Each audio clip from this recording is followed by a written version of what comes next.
ان حضرت صلی اللہ علیہ وآلہ وسلم پر وحی کا ابتدائی دور اچھے سچے پاکیزہ خوابوں سے شروع ہوا۔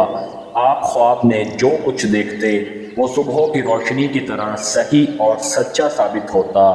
پھر من جانب قدرت آپ تنہائی پسند ہو گئے اور آپ صلی اللہ علیہ وسلم نے غار حرا میں خلوت نشینی اختیار فرمائی اور کئی دن اور رات وہاں مسلسل عبادت اور یاد الہی و ذکر و فکر میں مشغول رہتے، جب تک گھر آنے کو دل نہ چاہتا توشہ ہمراہ لیے ہوئے وہاں رہتے۔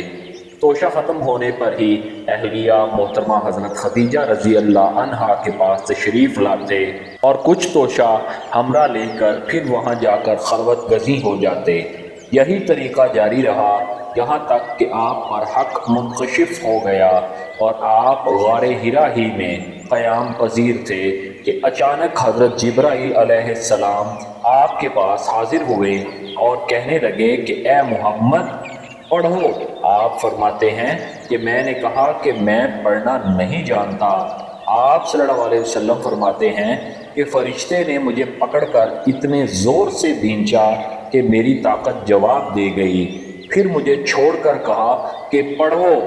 میں نے پھر وہی جواب دیا کہ میں پڑھا ہوا نہیں ہوں۔ اسی فرشتے نے مجھ کو نہایت ہی زور سے بھینچا کہ مجھ کو سخت تکلیف محسوس ہوئی۔ پھر اس نے کہا کہ پڑھ۔ میں نے کہا کہ میں پڑھا ہوا نہیں ہوں۔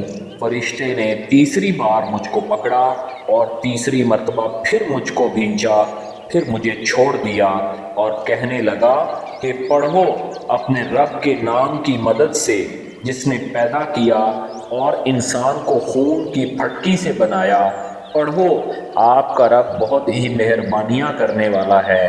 بس یہی آیتیں آپ حضرت جبرائیل علیہ السلام سے سن کر اس حال میں غار حرا سے واپس ہوئے کہ آپ کا دل اس انوکھے واقعے سے کانپ رہا تھا۔ آپ حضرت خدیجہ کے ہاں تشریف لائے اور فرمایا کہ مجھے کمبل اڑا دو، مجھے کمبل اڑا دو۔ لوگوں نے آپ کو کمبل اڑا دیا۔ جب آپ کا ڈر جاتا رہا تو آپ نے اپنی زوجہ محترمہ حضرت خدیجہ رضی اللہ عنہا کو تفصیل کے ساتھ یہ واقعہ سنایا اور فرمانے لگے کہ مجھ کو اب اپنی جان کا خوف ہو گیا ہے۔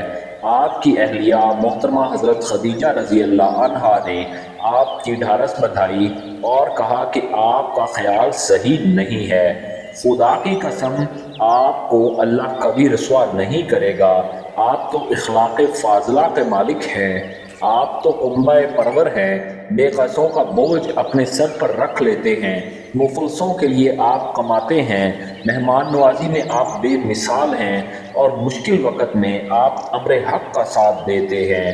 ایسے اوصاف حسنہ والا انسان یوں بے وقت ذلت و خواری کی موت نہیں پا سکتا۔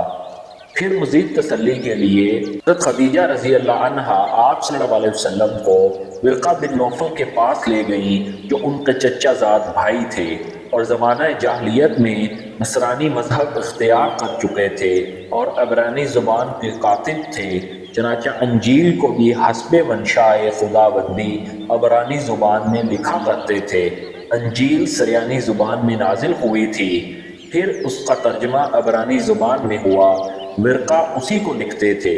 وہ بہت بوڑھے ہو گئے تھے یہاں تک کہ ان کی بینائی بھی رخصت ہو چکی تھی۔ حضرت خدیجہ رضی اللہ عنہا نے ان کے سامنے آپ کی حالات بیان کیے اور کہا کہ اے چچا زاد بھائی، اپنے بھتیجے محمد صلی اللہ علیہ وآلہ وسلم کی زبانی ذرا ان کی کیفیت سن لیجئے۔ وہ بولے کہ بھتیجے آپ نے جو کچھ دیکھا اس کی تفصیل سناؤ۔ چنانچہ آپ صلی اللہ علیہ وسلم نے از اول تا آخر پورا واقعہ سنایا، جسے سن کر ورقہ بے اختیار ہو کر بول اٹھے کہ یہ تو وہی ناموس معزز رازدان فرشتہ ہے جسے اللہ نے حضرت موسیٰ علیہ السلام پر وحی دے کر بھیجا تھا۔ کاش میں آپ کے اس عہد نبوت کے شروع ہونے پر جوان عمر ہوتا، کاش میں اس وقت تک زندہ رہتا جبکہ آپ کی قوم آپ کو اس شہر سے نکال دے گی۔ رسول اکرم صلی اللہ علیہ وسلم نے یہ سن کر تعجب سے پوچھا کہ کیا وہ لوگ مجھ کو نکال دیں گے؟ حالانکہ میں تو ان میں صادق و امین و مقبول ہوں۔ ورقہ بولا، ہاں یہ سب کچھ سچ ہے، مگر جو شخص بھی آپ کی طرح امر حق لے کر آیا لوگ اس کے دشمن ہی ہو گئے ہیں۔ اگر مجھے آپ کی نبوت کا وہ زمانہ مل جائے تو میں آپ کی پوری مدد کروں گا، مگر ورقہ کچھ دنوں کے بعد انتقال کر گئے، پھر کچھ عرصے تک وحی کی آمد موقوف رہی۔